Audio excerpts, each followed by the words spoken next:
Okay, welcome everybody. Let's get started and welcome to the Using AI for Quality Analytics and Operations webinar from Praxi. We're excited to have you all here, and we'll try to make this smooth and quick. We usually take about 15 to 20 minutes to do these, so you have a little coffee break after, but it allows you to hopefully get some real value to start your day wherever you are.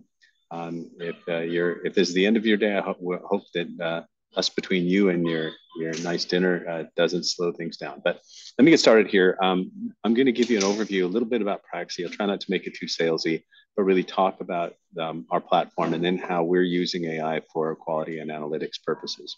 So the reason that Praxi got started was really around digitization. Everywhere we went, and my previous work at SAP and other companies, the data that exists in these ad hoc and non-organized processes is really 40% of the waste. And everywhere I went, you'd see core systems, but also a huge amount of Excel-based processes and systems. So Praxi took that on to do digital transformation and really help with this process. And we've been doing this now for 7 years.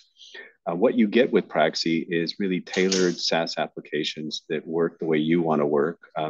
We have out-of-the-box solutions, which I'll show you dozens and dozens and dozens of them for all kinds of different processes, everything from KPIs and all the different versions of that, OGS and KPI, SMART goals, et cetera, lean huddle board processes, production monitoring, OE tracking, machine data, et cetera.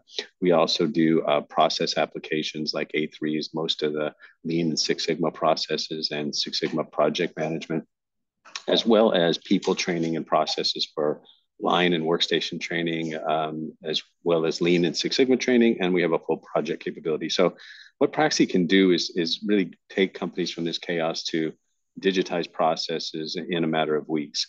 That's what we generally do. Over the last year or two, as we've all watched the AI revolution, we've added a huge amount of capability in this area, and you'll notice that like everybody's sort of AI washing their technologies.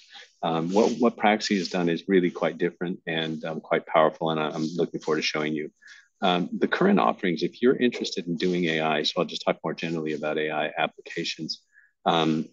They're kind of, the current offerings are slow from an application or an enterprise standpoint. They're hard to implement, they're out of date, and I'll tell you why. They're all based on SQL data structures where you have to really clean up the data perfectly. And we call this an app gap between sort of the data and the solution you need. We're going to talk about quality today, but the problem is if any of you are in IT or developers, the acquisition and ETL aspects of getting the data into your system are quite difficult. Often this is 60% of the time of doing the work.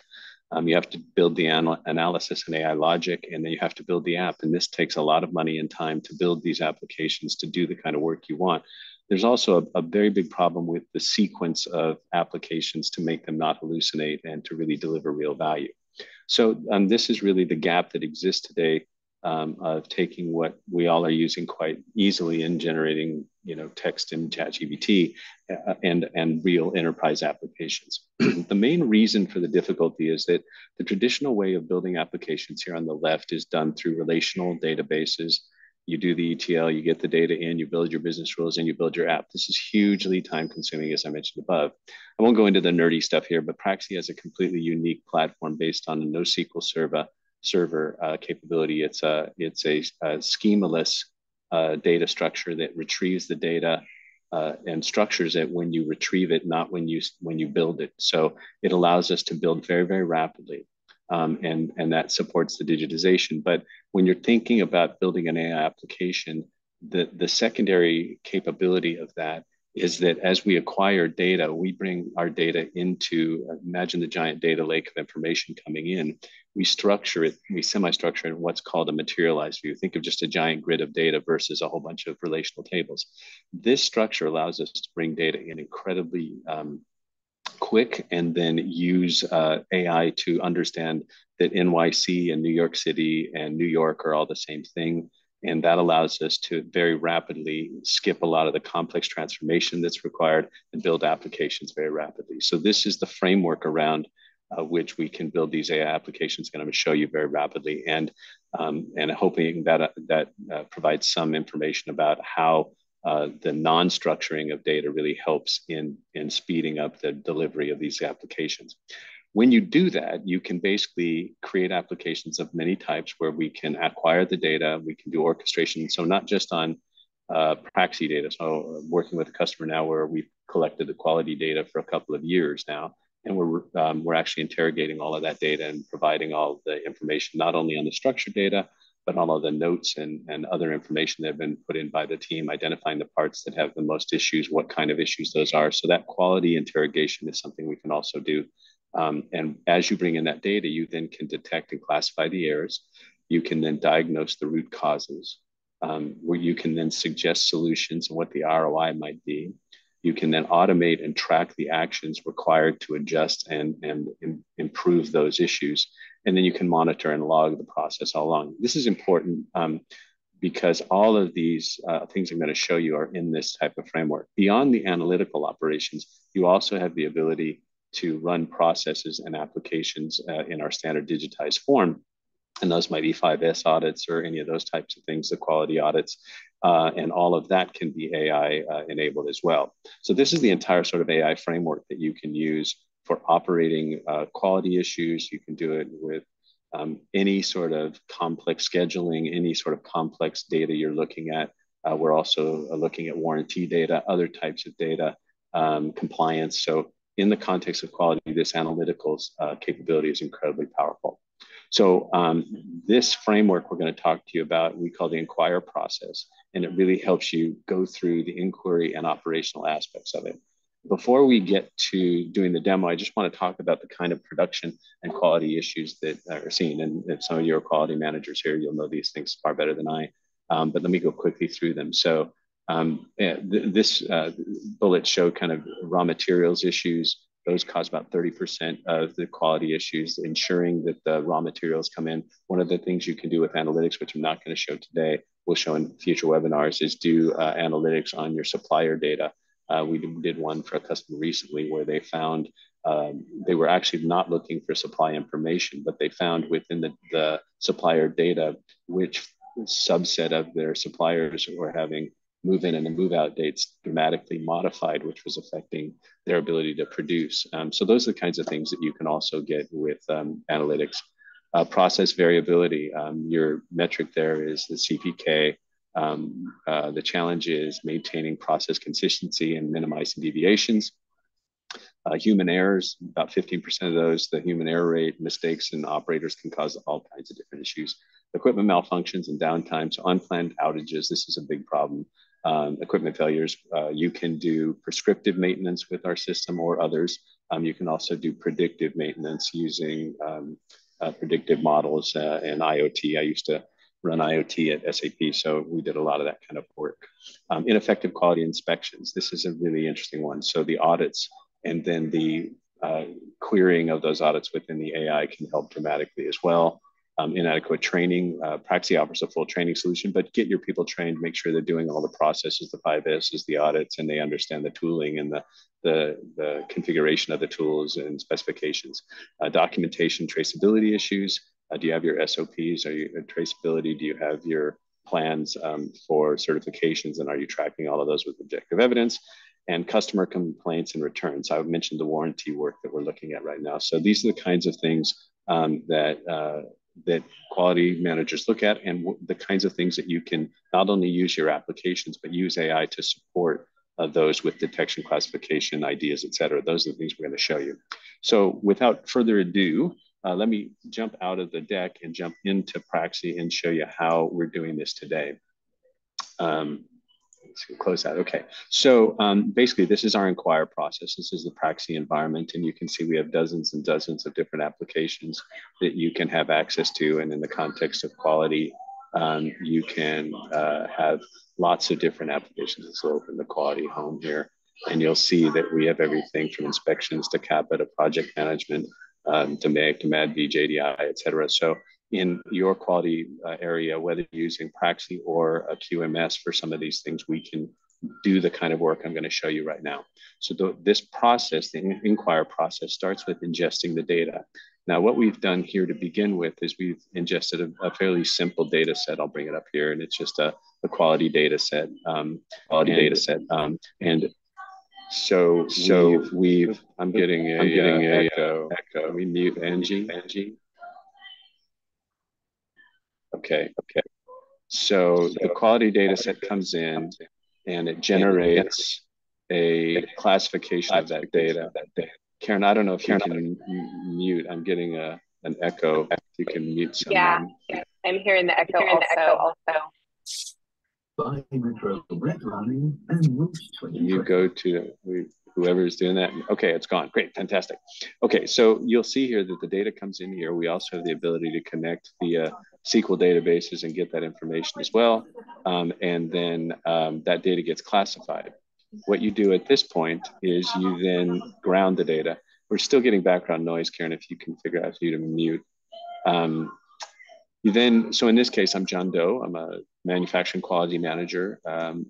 Business processes, improving overall manufacturing steps in my day and what I'm trying to do. So all of these things give more context to the AI to understand. And all of these sequence of processes I'm going to show you are very important.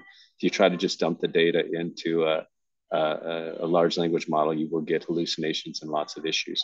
So in this case, now we're going to look at the questions list. The AI will then generate a list of questions based on the information that you provided, the data as well as the context. And you can see, given the defect count metrics currently shown in maximum order of values, there possibly the data is wrong.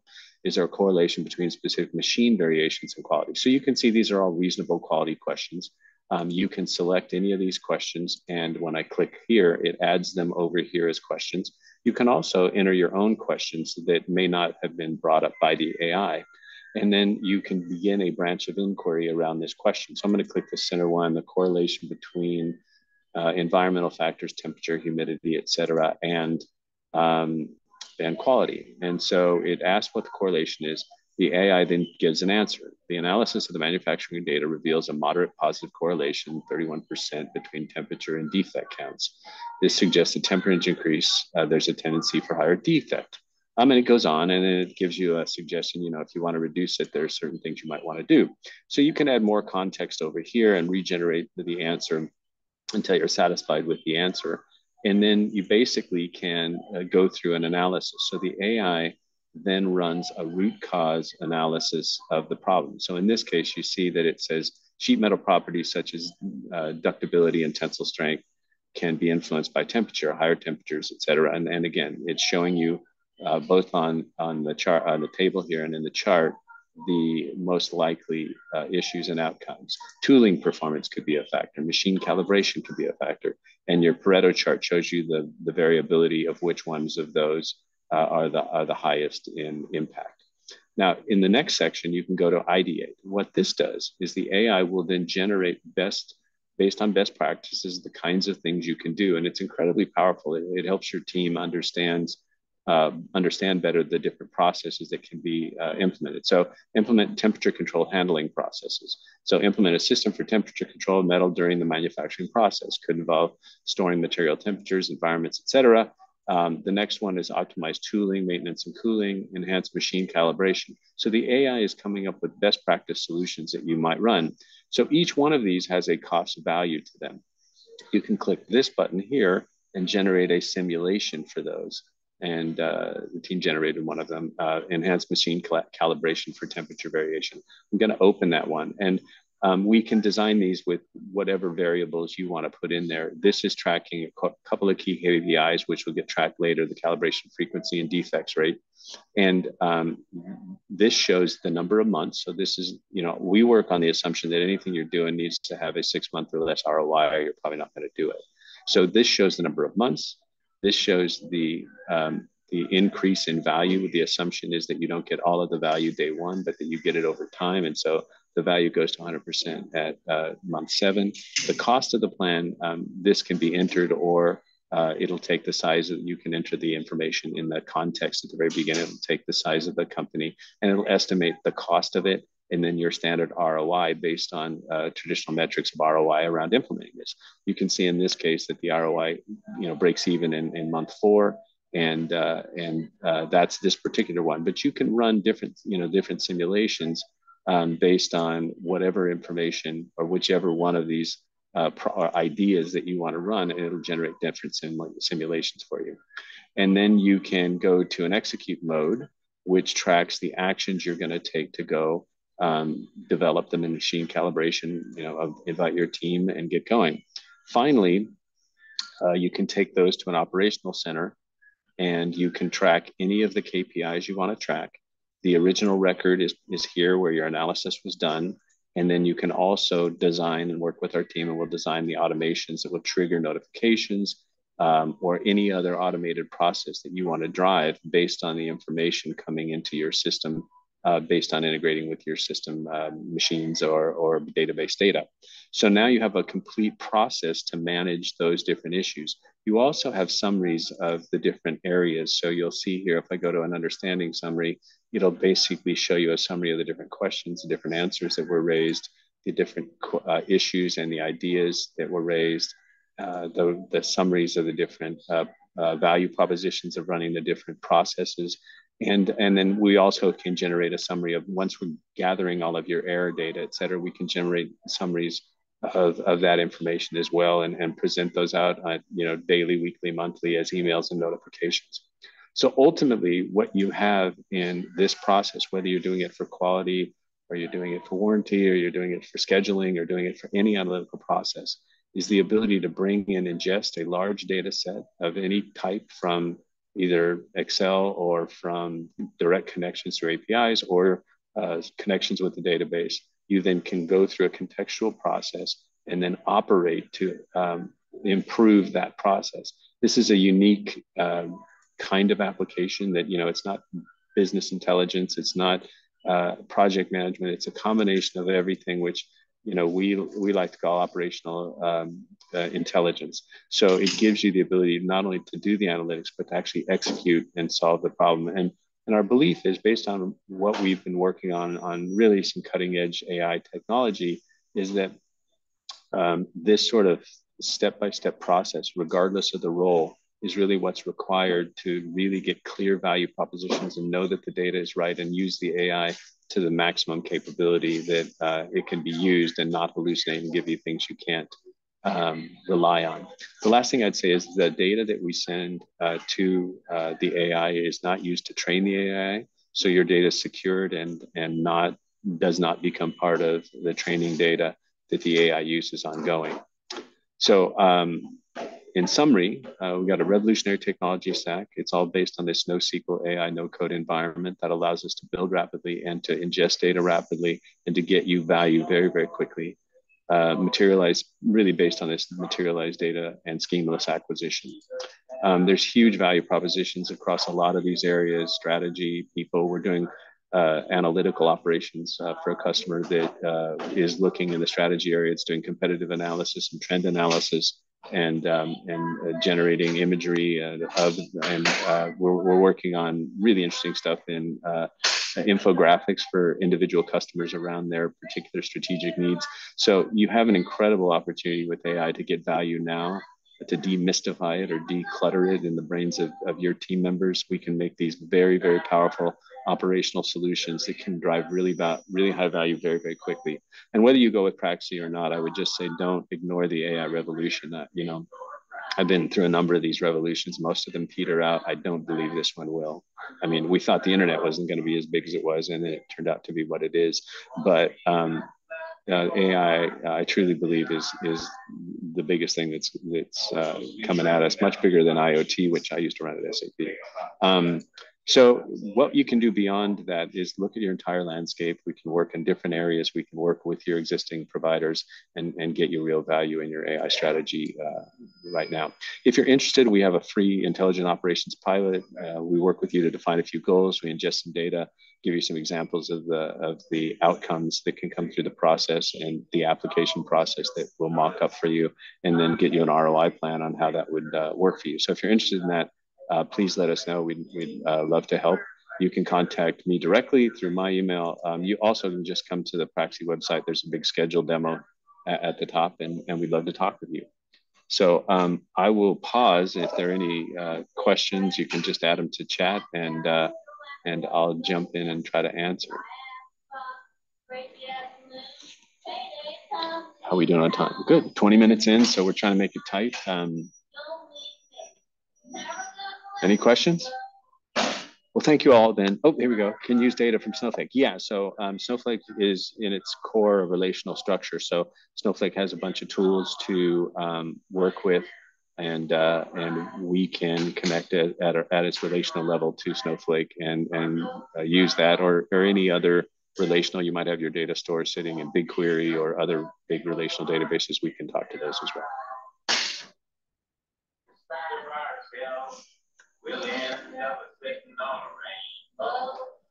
Well, if there are no other questions, then appreciate you guys all joining us. We look forward to hearing from you, and hopefully you guys make some efforts in the AI space, regardless of where you go. We'd love to be a part of that. Thank you guys so much. Have a great rest of your day.